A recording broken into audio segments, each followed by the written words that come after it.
Hello, gorgeous, and welcome to the Women on Top podcast. I'm your host, Valerie Lynn, and with over 15 years of business experience, I became truly passionate about finding ways to support and hear from way more women. And what we know to be true is that women thrive when they are in their favorite position, on top in business, in relationships, in personal growth, and on top in being real and authentic to who the hell they are. So I invite you to sit back and enjoy the Women on Top podcast. Welcome back to the Women on Top, everybody. I am so delighted and just have so much joy and excitement for this conversation today. Today, I have with me Jana Danielson, who is a certified Pilates instructor, as well as a perimenopause and pelvic floor expert. And I'm just so looking forward to getting into all of the juice around that. I haven't had anybody on the podcast yet to talk about these topics that are so important. So a lot to cover today. She is also the founder of the world's first patented pelvic floor fitness tool for women, which is just insane. She is incredibly passionate about empowering women to reclaim their health, their confidence, and their vitality. Jana, welcome to the show. Thank you for being here. Thanks for having me. Yeah, there's so much I could just immediately dive into, but where I want to actually start is a reel that you posted recently about death beginning in your big toe. And that really took off and went viral. And I saw that and I was so intrigued. So for listeners who maybe haven't seen it, can you kind of break down exactly what that phrase means for our health? And does death really begin in your big toe?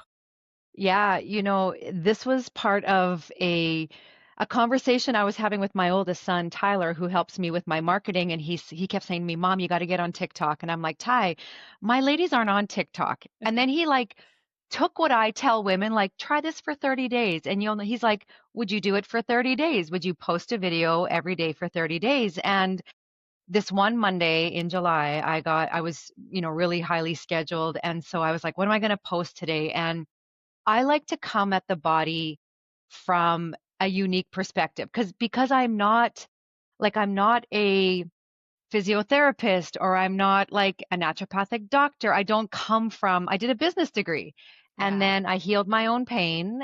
Pilates was a big part of that. And so I decided to jump on and do this video about the connection between the health of our feet and our pelvic floor. Because a lot of women, I mean, men have pelvic floors too, but I mean, my focus is women. And a lot of Yeah. women, we don't know a lot about our pelvic floor. We don't really talk about it. And so I like to create these conversations and bring pieces of the body together that might not normally be put side by side. So why I went with the hook, death begins in your big toe, is seriously because geographically, our big toes are the furthest point from our heart. And then as I was diving more into the pelvic floor, I started learning how, because the shoes we wear tend to project our body weight forward Mm. onto our toes instead of holding it back a little bit more onto our heels, it starts to compromise the pelvic floor. So instead of being supported by our body, the pelvic floor is kind of hung out to dry. And that's where we start to get dysfunction. The muscles are strained to do their job. So our big toes are a fabulous litmus test Yeah. to really understand how good is our circulation in our body, because circulation, blood flow really is the pathway to health, right? We sit so much these days. We have so much more, gut issues.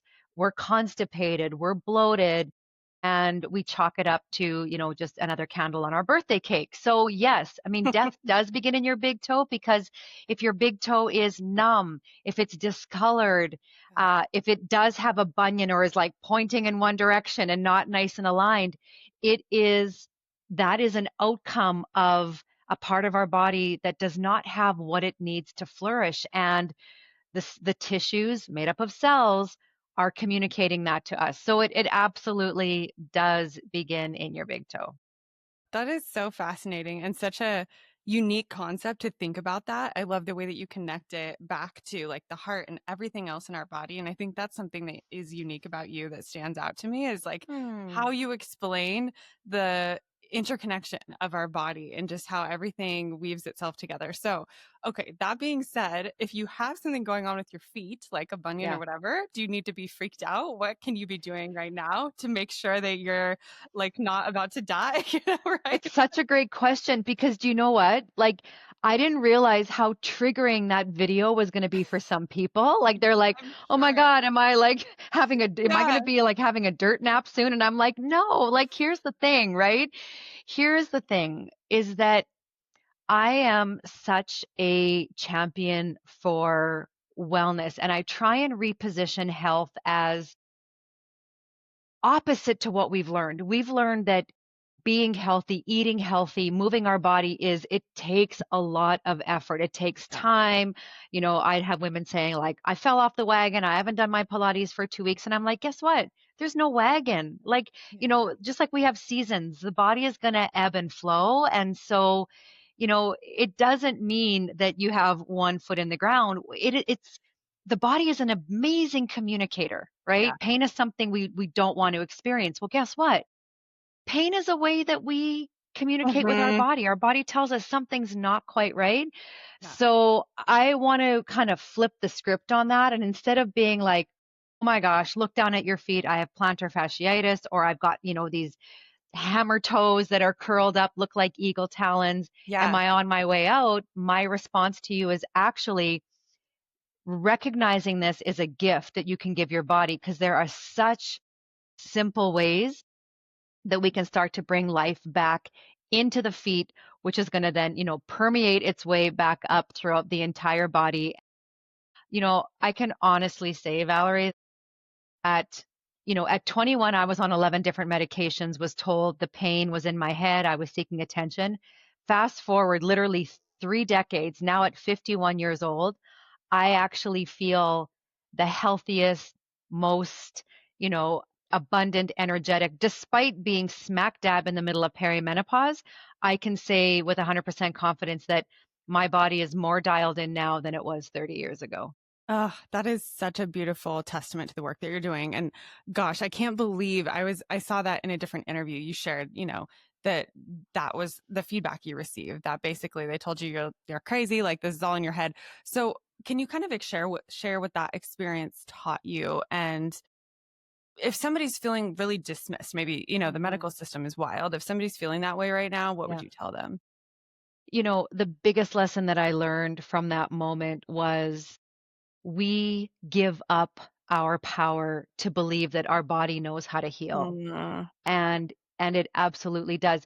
I'm not saying that it doesn't need, interventions or help yeah. from other people, but as soon as I took back my power to realize that, nah, you know what, I want to advocate for myself in a different way. I want to start. And I mean, back then there wasn't, the Google we have now. So maybe that's a good thing because I wasn't able to like diagnose Yeah. myself with, fill in the blank disease. Right. But that I think that was the biggest lesson is that when we understand that our body truly is a system of systems and we have this physical body, but we also have this emotional body and this energetic body. And so before pain actually finds its way into our physical body, it's already been manifesting as some sort of suppressed emotion, maybe from childhood. And beyond that, there is an energy or a frequency, right? So Yeah. that think about our body like this ball of yarn and how do we or if you have a necklace that sometimes gets a knot in it Yes. and you're like how do Oh, I get this out, that's how I one of the metaphors that I use, there is small baby steps that can be taken that can pay big dividends if you truly believe in the healing power of your body and your mind. yeah. I love what you said about like there are steps that you can take to really help with this process. And it kind of, puts the power back in your hands in some ways of like, how can I handle this for myself? And how do I become my own best friend and advocate Yeah. for what I know to be true? Um, and along with this, like, I know you are big on talking to women about, the pelvic floor. If I'm honest, I hadn't even heard that term a Okay. couple years ago. And so I would love to just have you explain what even is the pelvic floor? How do we even know where it's located? Just kind of give us the breakdown. Yes, I love this question. All right. So the pelvic floor is located inside of our pelvis. So if you put your hands on your hips, all right, those are Okay. the bones of your pelvis. If you reach around to the front of your body to your pubic bones, that is part of your pelvis. If Mm, you reach around to your tailbone, that is another bony part of your pelvis. So your pelvis is this ring essentially. yeah. And inside of that ring or that bowl is a group of muscles. Now there's 14 muscles, and some of them are what we call fast twitch. Think of fast twitch muscles like for sprinters in track and field. All right. Yeah. And then there's slow twitch muscles. So think of the muscles that a marathon runner needs, right? And then there's smooth muscles. So there's these 14 muscles that have different jobs. Some work more when we are out for a run. Some work more when we're just sitting at our desk. Some work more when we are delivering a baby or having intercourse or pooping or peeing, walking, right? The pelvic floor is literally Wow. involved in every single second of our day from the moment we are born to the moment we leave Yeah. this earth. Um, it is a some people explain it as a hammock, but it's more than that. It's multi-directional, and it holds up our pelvic organs, so our bladder, our uterus, our rectum. In a man's body, it's the bladder, the prostate, and the rectum. So men have pelvic floors just like women do. Most people will know about the pelvic floor because they've heard of Kegels, right? Just do Kegels Yeah. for your pelvic floor. But unlike if we're, curling a weight at the gym and doing biceps, we can actually see the bicep, Yeah. working and relaxing. How does one know what is going on inside our body? And this is where most people kind of go a little bit down the wrong path, again, because of what we've been taught. Yeah. So the pelvic floor is the floor of our core. Our abdominal muscles create the cylinder around kind of inside the body, so the 360 degrees. So the Okay. pelvic floor is a really important part. Imagine having a house with a roof and walls and no floor. Like the structure cannot, like, the walls cannot stay up.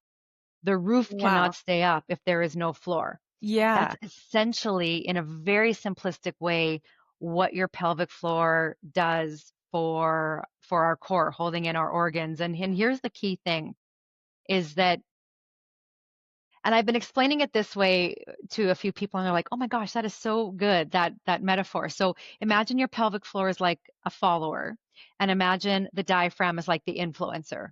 All right. Mm, The follower I like wants to that. do what the influencer is doing, right? What Yeah. she's wearing, what is she reading, where is she shopping?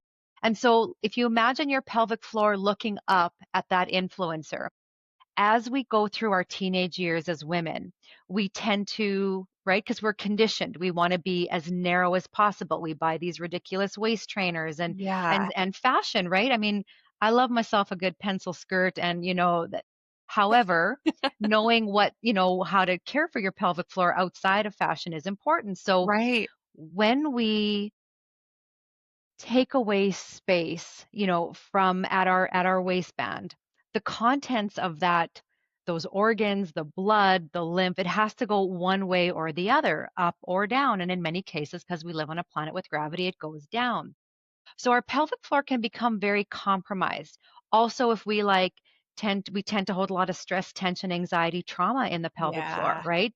Yeah. So we end up becoming like, I mean, the term "she's such a tight ass." Well, that's actually that's actually the pelvic floor, right? Because your anus is a Right. part of that, squeezing, holding, and we do it like unconsciously. We Yeah. don't even realize that we're doing it. So now that you understand that, the pelvic floor is the floor, she Mhm. looks up at the diaphragm. When we stop using our diaphragm as the main muscle of breathing, the body's really smart. It just reassigns breathing to little muscles in our neck. And so we keep on living, but we start getting chronic neck Yeah. tension, jaw tension, headaches. And the pelvic floor is still looking up at that influencer saying, Yeah. well, she's not doing anything. So because the Right. diaphragm isn't doing anything, the pelvic floor also does not do anything, Oh my gosh. right? So That's that's where the snowball starts rolling downhill, is from such an early age. So it's not a matter of yeah. if someone gets dysfunction in their pelvic floor, it's when. I would love to just know what, give us kind of the history of like, why is this so important to you? Because it's kind of unique thing to be super passionate about, but also, are there steps like, is it diaphragmatic breathing, or is there like one or two things that we can give people listening in if they're like, gosh, I want to make sure I have really healthy pelvic floor. Where do I Yeah. even start? Yes. Okay. So the reason that at 51 I'm so passionate about this was because at 21, which I already explained my situation at 21, my gut pain started at 17 years old. In the 4 years from 17 to 24 or to 21, it turned into chronic joint pain. I felt decades older. I didn't move well. I had like just excruciating headaches. And at 21 years old, I was peeing my pants when I coughed or laughed or sneezed, and I was having pain during intercourse.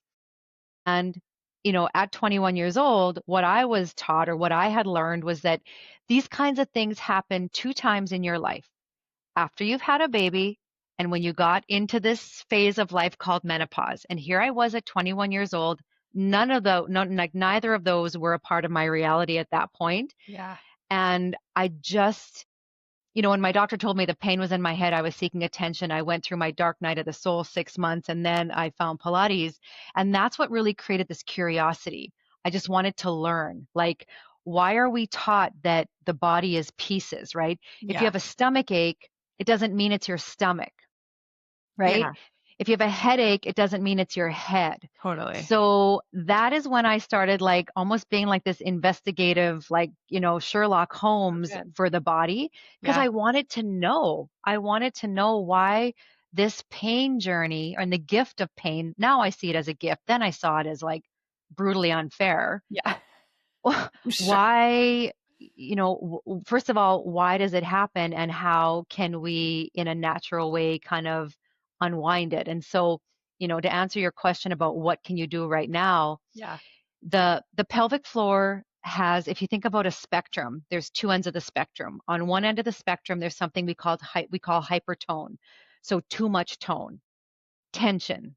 All right. Mm, On the opposite end is the contrast, which is hypotone, HYPO, so lacking tone. All right. So just like any muscle in our body, it can be way too tight or way very weak, lacking tone, or yeah. you can be anywhere in the middle. And here's the Mm, beautiful thing is that these next two things that I'm going to share, it actually doesn't matter where you are on the spectrum of hypertone to hypotone. You totally start to shift this conversation around pelvic floor dysfunction is breathing. We already talked about it, right?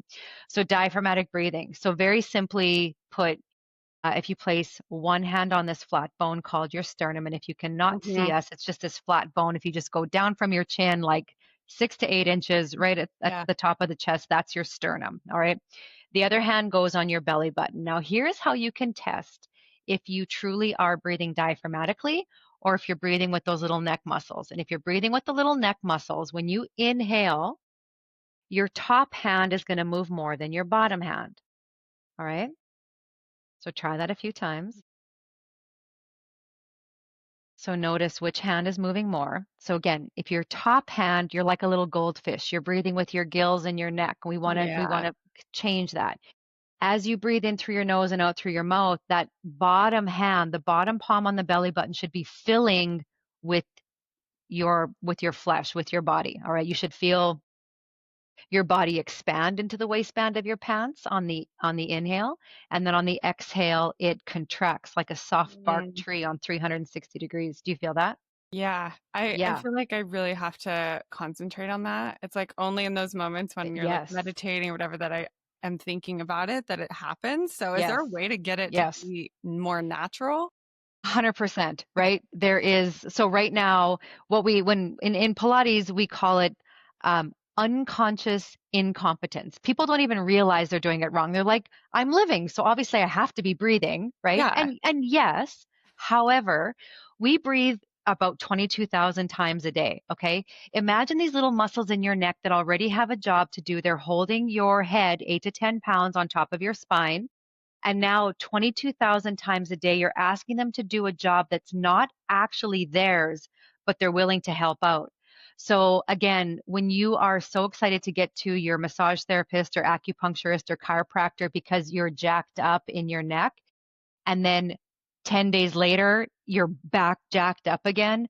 The root cause of that actually is the fact that we're not breathing with the right group of muscles. And so over time, you Wow. will start to shift that. Now, the other thing that I want to mention to your listeners is that if this is new to you, if you did this for 30 seconds straight, there's a really good chance you're going to be a little bit lightheaded Hmm. because your brain is not used to all of this oxygen. All right. So that's how you know physiologically you're actually living your life in a state of oxygen deprivation.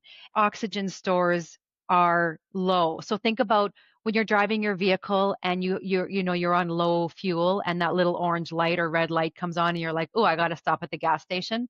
Our body has like a low oxygen kind of indicator. And so when we are yawning, Yeah. it is a way for our body to take in big, like think of what happens. You open your mouth and you take in these big gulps of oxygen when you are yawning. Mm-hmm. So your brain is like, if you're not going to breathe for me and give me the oxygen I need to do my job, I'm going to make you give me big amounts of oxygen. So that's what the kind of the physiological why behind yawning is. You open your mouth, you take in that big gulp of oxygen, and so you'll keep yawning until the brain's like, okay, I'm at an okay level. I'm not low oxygen. And that's also why, and you're not going to breathe this way 24/7 per se. You're going to start 3 times a day, 8 to 10 breaths. But Right. what you're going to be doing is you're going to be strengthening that diaphragm muscle. So it's going to be working just when you are regularly living your life and your activities of daily living. But Yeah. here's some really cool stats, right? When you breathe diaphragmatically, you're actually taking in 600% more oxygen. So your skin is going to be brighter, your hair is going to shine, you actually are going to sit up taller, you're going to look more confident. You're Interesting. giving your parasympathetic nervous system, which is the rest and digest, a great big hug. So now you're communicating with your adrenal gland that you're not in this state of, running away from that saber-toothed tiger. Your cortisol, stress hormone starts to decrease. Like there are just so many things that happen from diaphragmatic breathing, and it's a boost to your pelvic floor. So that's like my number Okay. one hack is start breathing. That was going to be my question is, okay, now we've got breathing, we've got our foot health, we've got our pelvic floor, right? And so where do you even start if you're like, gosh, all of these things sound like me and I also just want to level up in my health? Is it that, so it Yeah. sounds like it's the breathing, that's where we start. Yeah.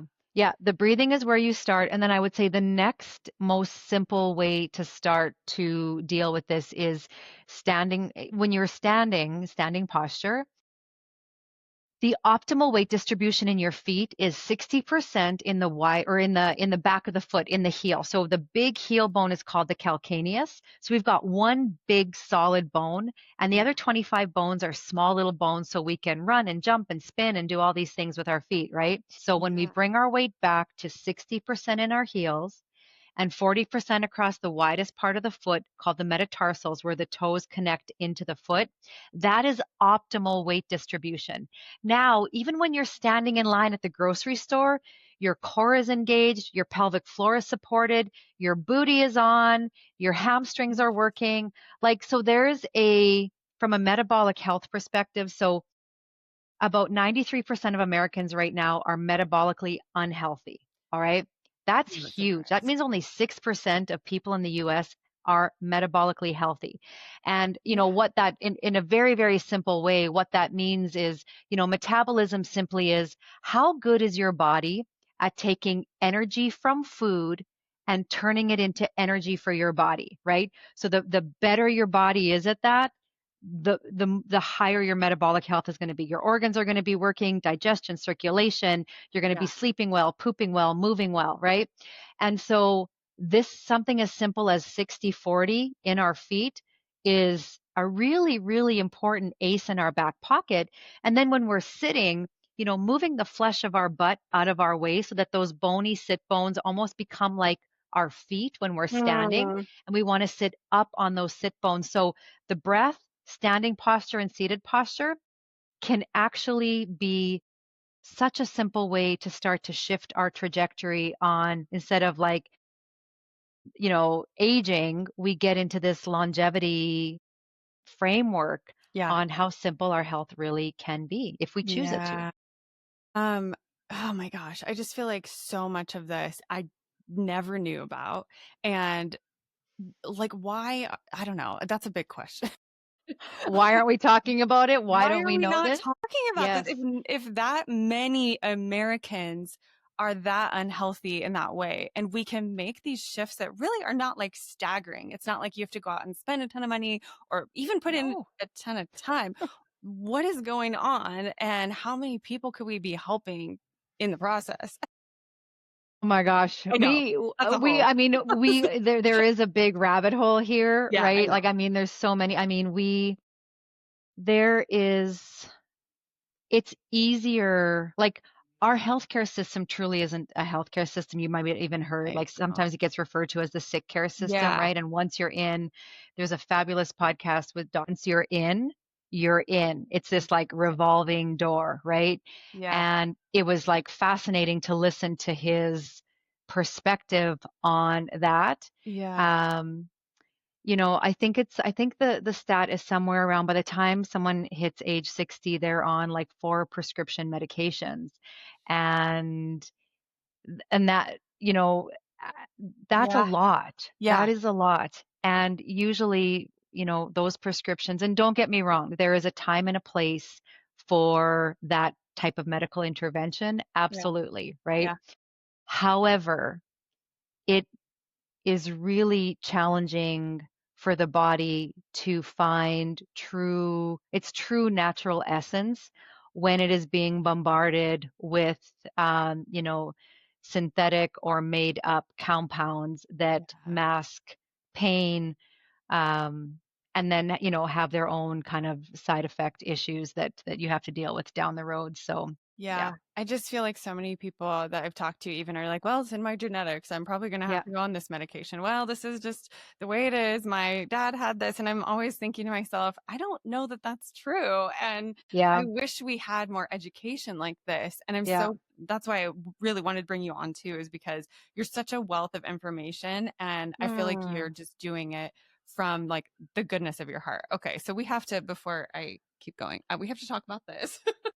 Okay, Okay, yes. so talk to me about the Cooch Ball. Jana, so everybody who's listening, Jana sent me a Cooch Ball before this podcast, and I've been using it. Also, the name is like kind of amazing. That's great. But I want to know, like, what is it actually doing, and what is the Cooch Ball? Okay. So the Cooch Ball was inspired by research done by a urogynecologist out of Reno, Nevada. And when I learned about Dr. Crawford's research, he was working with, he's a surgeon and he was doing pelvic floor surgeries, slings, mesh pinups, right? And what he was finding was years down the road, the same women were on his surgical table again for the Yeah, same procedure. And he started asking his colleagues, like, hey gang, are you noticing this trend? And the answer was yes, do your job and send these women on their way. And he's like, but we're not giving them the tools to not have to be back on yeah, these surgical tables. So he did this research, and what his research showed was that 90% of pelvic floor dysfunction was actually a fitness issue, not a medical issue. The pelvic floor doesn't work on its own. It works in conjunction with 3 other muscles: the inner thigh muscles, the glute med muscles, which are kind of come off the tailbone and wrap around to the side of the hip. So if you're laying on the floor doing like side leg lifts, that's your glute med that's working. And then also our deepest abdominal muscle, the transverse abdominis, which starts in our back and wraps to our front. That's like our internal waist trainer. So okay, that's what he love found through that. his research. At the pelvic floor, when it's functioning, everything is dialed in. Yeah, These muscles, inner thighs, glutes, and abs, are also turned on. So as he was explaining, the outcomes of this research, he was talking about breathing, he was talking about posture, which of course we just talked about. And I mean, I had my studio at that time and I was like, okay, I can cover those areas, no problem. But then he mentioned a third piece to the puzzle, which was blood flow. And any muscle in our body that is lacking oxygen rich, nutrient rich blood flow is like a plant that's lacking sunlight and water. It just cannot flourish. All right. So that was my like conundrum. I was like, okay. And I owned my integrated therapies clinic. And so I did have pelvic floor physical therapy at the clinic and was sending, my clients from the Pilates studio over to the clinic. But I thought, Yeah. what could I do in my class from a movement, fitness, Pilates perspective where I could start to talk more about the pelvic floor because, Yeah. I would talk about it in class and it was weird. Like the energy just got weird. No one would look at Yeah. me. They were right. And I'm For like, sure. okay, wait, what is going on here? Like, why can't we even talk about this part of our body? And so at that time, my boys were much younger. They're 20, 22, and 24 now. But so I went downstairs to their toy box and I sat on every ball they had, mini basketballs, little spongy balls, floor I'm a hockey, mess. right? Well, yeah, and then I called my husband down. I'm like, Jason, I need to know what this is like in a man's body, right? So what I wanted to create was a situation almost like a massage where if you had a knot in your shoulder, you might like use like a tennis ball, Yeah. but it couldn't be too hard because then it would trigger the sympathetic nervous system, the fight, flight, freeze, which would create more tension, which we already know that like almost over 70% of women are hypertonic. But it couldn't, if it was too like meh, then it wouldn't melt through these restrictions around the muscles. We have a system in our body called fascia. And fascia is like a spider webbing tissue that starts in our feet, goes throughout our entire body. And fascia, when it's healthy, interacts with muscle as if we were sliding down a water slide. Like they should glide. The muscle and Um, fascia tissue should glide. The reality is if we are over caffeinated, dehydrated, and it won't allow blood flow through. So now the main source of nutrition to our muscles is blocked by this oh, fascia. So there were all these considerations, right?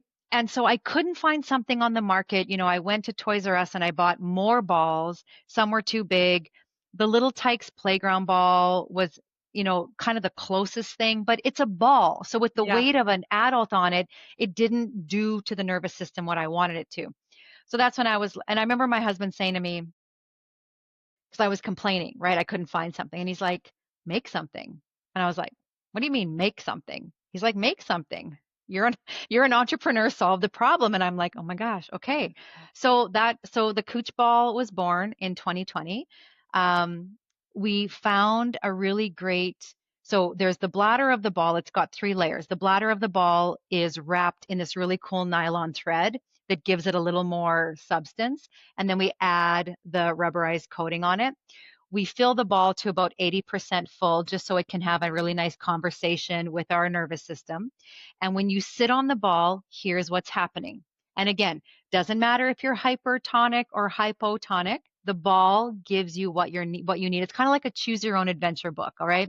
Yeah. So, if you are hypertonic, if there's too much tension, if the pelvic floor is like a rock wall, when you sit on this ball, and I don't know about you, Valerie, what you felt the first. Did you feel a little bit of Yeah. ouch the first time? Yeah. Like at first when Okay. I sat on this, I was like, what is I'm like, Yes. I can't like fully sit on this. And Yes. I was wondering what was happening. And so I was kind of like holding on to the armchair, Yes. the just Yes. at first, because I'm like, I don't know. But now it's weird because I haven't really been using it that long. And it actually kind of feels nice now, which Yes. is Yes. really interesting. So I was going to ask, because I was going to ask you about that and say, is this What's normal? happening? Yeah. Yeah, exactly. Okay. So if you have a too tight pelvic floor, usually you experience the ouch factor. That's what we call it. Okay. So So that's me. what the Cooch Ball is doing for people who have this rock wall pelvic floor is it actually is almost like a massage, right? So it is the weight of the body on the ball creates this interaction or this communication between the body, the fascia, the blood, our nerves, and the muscles that Gotcha. make up the pelvic floor, right? Yeah. So what you're going to feel when you come off the ball is, or, maybe not the first time, but eventually once that ouch factor starts to decrease, is you're going to feel warm. Have you felt like the warmth or the tingliness yet as you've come ooff of it? Just slightly. Happening. Now, for some people, men and women, they'll get on and they'll be like, hell no. Like they just, there's too much ouch. And so how I coach those people is, so instead of sitting on a hard chair or the floor, sit on your mattress of your bed or on a couch or a big fluffy cushion so that some of the Cooch Ball, the oomph can be absorbed by the mattress of your bed and then it's not as intense. Yeah. Some people start literally with 15 seconds and then they bail and then they work their way up to that magic 3 minutes. Now, for the people that are hypotonic or lacking tone, when they sit on this, it immediately gives their brain a new experience because they can now feel the Cooch Ball almost becomes like the false floor that now your brain is like, okay, I need to lift away from that floor. So it gives it something to come up away from. So the way I explain it is like if you're too tight, the Cooch Ball is like a massage tool. If you're lacking tone, the Cooch Ball becomes like a personal trainer that's teaching your pelvic floor how to do push-ups again, right? So that's kind of how it works. Now, we amplify the outcome by adding the diaphragmatic breathing, which we just talked about. So Yeah.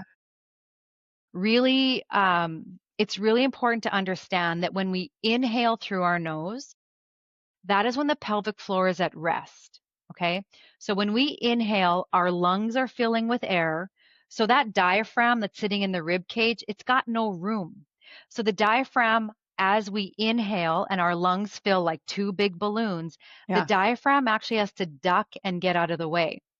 Now, Mm, remember, I told you the pelvic floor is like the follower and the diaphragm is like the influencer. yeah. So if the influencer is descending or melting downward, the pelvic floor is going to do the same thing. They're going to move in unison. So when we inhale and the diaphragm is descending, the pelvic floor is in its relaxed state. All right. The Okay. elevator is at the lobby. When we exhale out of our mouth, and we narrow our waistband in the breathing that we did earlier. The lungs empty. The diaphragm gets to rise back up into its mushroom cap or open umbrella, its expanded state, and the pelvic floor watches the influencer lift, and then the Mm, pelvic floor follows with its lift. interesting. So the elevator goes to the second, third, fourth Yep. floor. And that lift is very different than how we've been taught to do the Kegel, stop the flow of urine, start the flow of Yeah. urine, right? It's very, very, very different. So with the Cooch Ball, if you add the proper breath to it, there's this amplified, almost like fast forward healing that will start to take place because now you're rewiring your brain to connect the breath pattern to what the pelvic floor is doing. And, we talked earlier about the physical, the emotional, and the energetic. So for a lot of people, it gets to a point where, you might sit on your Cooch Ball one day and you might experience, like, you just might start crying, or Mm, you might all of a sudden just be like really irritated. So that's when you know you're starting to work through some of those held, stuck emotions that that live basically in the pelvic floor. And, from an energetic perspective, which is I love to bring this into the conversation because that's where the sacral chakra is, our yeah. sacred energy center. Our sensuality lives there, our creativity lives there. So it doesn't just mean creating life as in baby. It might be creating a business. It might be creating an art project. It might be, you might be writing something. And in those moments where you feel just really stuck, like, why can't I move this forward? It often can be a sign that the pelvic floor is stuck and Mm, that energy is just waiting to be released. So that's wow. why I love this part of the body so much. What are some of those significant changes you've witnessed both physically and Mhm. emotionally in your clients that you serve? Yeah. So, a lot of think probably the one common dysfunction in pelvic floor that people know about is incontinence, right? So Yeah. coughing, sneezing, laughing, and peeing your pants, leaking a bit when Yeah. you're out for a run. Improvement there 100%. The night waking, being able to, maybe get up once at night, Mhm. they'll start to notice that. Constipation is a huge outcome of pelvic floor tightness. Remember, I told you like the anus, like the rectum is one of those pelvic organs that the pelvic floor supports. So, Yeah. um, constipation is a huge Wow. outcome of a too tight pelvic floor. Um, Bloating, cold, tingly Mhm. feet, low back pain improvements. Just, like pain, generalized pain or pain during intercourse. Had a client who was newly married and her husband wanted a baby in the worst way. And she just said to me, Jana, like once a week, I just let him, you know, have Oh, his wow. way. By the time she was, I would say 90 days in, she was having pain-free sex. And 6 months after we started working together, they were pregnant, right? Oh my So gosh. Wow. these are some of the things that we don't realize. Even like young kids that wet the bed, that very often is a too tight pelvic floor at Oh. play. So I've even had moms get the Cooch Ball for their like 10, 11, 12-year-old kids Oh that my they've gosh. tried, like, they get some relief from chiropractic care. They've been doing different things. And it's once they, relax the pelvic floors, they're able to really get a handle on that. There is pelvic floor physical therapy, and I just want to really touch on that because not a lot of people know that there is a very specific modality of physical therapy all about the pelvic floor. And so it can be done externally to some extent, but Yeah. normally there is an internal aspect to it. So for women, it's vaginally, for men, it's anally. And the topic of men and pelvic floor is becoming, I just saw a Bloomberg podcast in June about guys on Wall Street flocking to New York City physical therapy because of their high stress job and all the pain in their pelvic floor because of that. There was just another Business Wow. Insider article like maybe 10 days ago. They featured a guy who was misdiagnosed. I think it was for 6 years. He was going pee like 20 times a day. He had horrible Mm. constipation and gut issues. And it was all pelvic floor. Within a couple pelvic floor PT appointments, he was on his way to healing. So, Wow. if we think women aren't talking about this, guys definitely are not talking about this yet. Even from a lot of heavy weightlifting, guys can get pain in through the Yeah. groin, the scrotum, and it's not like a pulled inner thigh or it truly is rooted in the pelvic floor. Gosh, I feel like this is just a master class all about our health, but there's so much that's connected to this. And I'm just shocked, I guess, every time I, talk to somebody like you, and my mind is just blown with how much we could be helping people. And I'm so glad it's starting to shift, Yes. but I'm just, yeah, I'm really thankful that there's people like you that are doing things like inventing the Cooch Ball, which is such a simple method for Yeah. people that, they can utilize.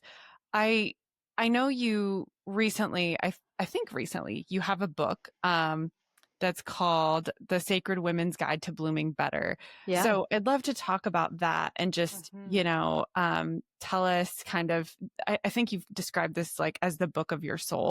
Well, it basically is the lessons that I've learned over the past 3 decades. Yeah. And so the book starts with me explaining what I call the seven sacred women that I believe are in each of us. There is Mm, the DIY woman, the stuck woman, the lost woman, the authentic woman, right? And I give examples of when in my life, when haven't we all thought like, no, I can do this on my own. I can put 10 more bricks into my backpack of life, right? yeah. And so I really wanted to kick the book off by having women understand that I see you because I am you, right? Yeah. And then the book goes into my three kind of pillars of mindset, movement, and metabolic health. And I guess that would be the one thing is that, you know, with meditating and, the mindset work, the cup half full and journaling, that is fabulous. Like you will take steps forward to improve your quality of life. Sure. From a movement perspective, getting out, walking, Pilates, whatever you're doing to move your body. When we move, people don't realize this, but when we move, movement creates a process where it's almost like the mitochondria of your cells. Now, the mitochondria are like the little powerhouses of our cells. They are there where energy gets produced. So when we move, it's like we're sending a text message to the mitochondria saying, hey guys, time to produce more energy, right? Whereas sometimes we think that, and don't get me wrong, I love a good flop on the couch too. Yeah. But the flop on the couch we might think like, oh my gosh, I'm so tired. I can't do anymore. It is through the basic movement of the body that we're actually producing more energy. So there's the movement piece, and then the metabolic health piece really comes down to, I share in the book how we came to this obsession with scales and our weight, and how the history of just how our governments have positioned, fat as the culprit, where it's really been sugar all along as the culprit. So then I talk about blood sugar and managing that and some simple ways to make sure that your metabolism, because we have two sources of fuel. We have sugar as fuel in our body, and we have fat as fuel. And to be metabolically healthy means you can flip from one fuel source to the other really Yeah. quickly. And so there are these three pillars, but what I would love, your audience to understand is that even though you can move forward with your health in a linear way in any one of those three pathways, when you braid those pillars, like, a braid in our hair, it like they amplify each other. So when you bring mindset into your movement and you have an idea about how your body can start to feel like the hands of time are being reversed, like this, aging beautifully and longevity. It is, you are you are worthy. You are someone. It's not just something that you see maybe friends on your Instagram feed and you Yeah. think, oh, she's so lucky. We all have it within us to tap into that. And sometimes we've just been through experiences where we've been muted enough or pushed down enough where we stop believing in that part of ourselves. So that Yeah. really is like the essence of the book. Wow. That is such a beautiful gift to the world and especially, of course, to women. And I love that message of, kind of that you are worthy of it. And Mm-hmm. I think that seems like a big piece of why you do what you do almost is that you really are giving women like their worthiness back in a way, or just reminding them of that and from all different aspects of their health. So, gosh, what a gift you are. And just, you're such a Mm, bright light. I feel like you're an amazing speaker as well. I just have to add that. And it just, thank you. could just feel like, not only, I love people like you because you are not only super educated, like there's just so much I looked at the time and I was like, wow, I didn't, there's so much we could uncover. So not only are you super educated, but you're so passionate the way you explain things and the metaphors, like we can all relate to that. And I think that that's just such a great combination, and just, you're hitting the right people, you're really reaching the Thank right you. audience there. Thank you. I have a tradition on this podcast that I ask the guest that I'm interviewing to leave a reflection for the next guest, not knowing who it is. Mm, So I'd like to share what the last guest shared, and then I okay. would like to give you the opportunity to do the same. Okay. So my last guest shared, trust your gut and trust your intuition. It's so powerful and so strong. And I think we as Mm, women are more connected to it than ever. We know. We know when something's right and we know when something is not right. Just sit with it and really listen to it and ask yourself those questions and feel what comes out of that. Trust that and make those decisions for yourself because you know. mm, amen. Yeah. I know. Beautiful. Thank you It's for been that. absolutely, it's been a kind of a fun tradition just to, get to hear what people share. And it doesn't have to be anything. It could be something really short. It could Yep. be like a quote or just kind of whatever's coming to you. So feel Okay. free to. Okay. Um, I yeah. am ready. It's very simple. The formula is moment plus moment plus moment equals momentum. Oh, I like Okay. that. Okay. So if we unpack it a little bit, is again, and I use this all the time in my community because Yeah. we've been conditioned to think that health is heavy. Health takes time. Health is wicked expensive. And if you are, raising a family and working a full-time job, and it's too much. And I want to remind all these beautiful souls listening to this podcast that a moment could be taking a sip from your Mm. water bottle. A moment could be getting outside and standing in the sunlight for 30 seconds. A moment could be sending a text to one person, one random person in your contacts that you haven't talked to in a long time. A moment could be just standing up from your desk knowing that once we've been sitting for 60 minutes, 50% of the blood flow to our legs is decreased. Well, walking around for 1 minute negates that, right? And so it's these little small moments, and I like to call them, when moments turn into habits, I call them in rituals, because they're habits that enrich our life. So moment plus moment plus moment equals momentum. And if you can remember that, then all these small things we do during our day lead to huge ROI on the back end. Needed to hear. I always feel like I kind of need to hear these, but that one especially lands with me. Mm. Just kind of in a season where I feel like I'm like, what am I even doing? You kind of get in your head and beat yourself up. And I realize, no, this is just building a foundation. And I feel like what you just spoke to is like those little things, they are adding up, even if I might not see the big, huge castle yet, right? Of the formula. I love that. Thank you. That is Thank so you. resonant, and just thank you for your voice and your advocacy and for choosing to chase something that felt so called, like you were just so called to chase, I think. And being brave enough to come up with things like the Cooch Ball and just be somebody who goes first. Mhm. I admire you, and I just really appreciate this conversation today, Jana. Thank you so much. Thanks for having me. It was amazing. Thank you for tuning into the show today. And before you go, I just have one quick favor to ask of you. There is a really simple way that you can help support me and help support this show, and that is to hit that follow button on whatever app you're listening to the show on. I'm trying really hard to level up the content and deliver unique value and amazing guests, and just hitting that follow button is the magic that will help continue to empower that. And remember that the world deserves to hear your voice and your stories, and you deserve a place at the top.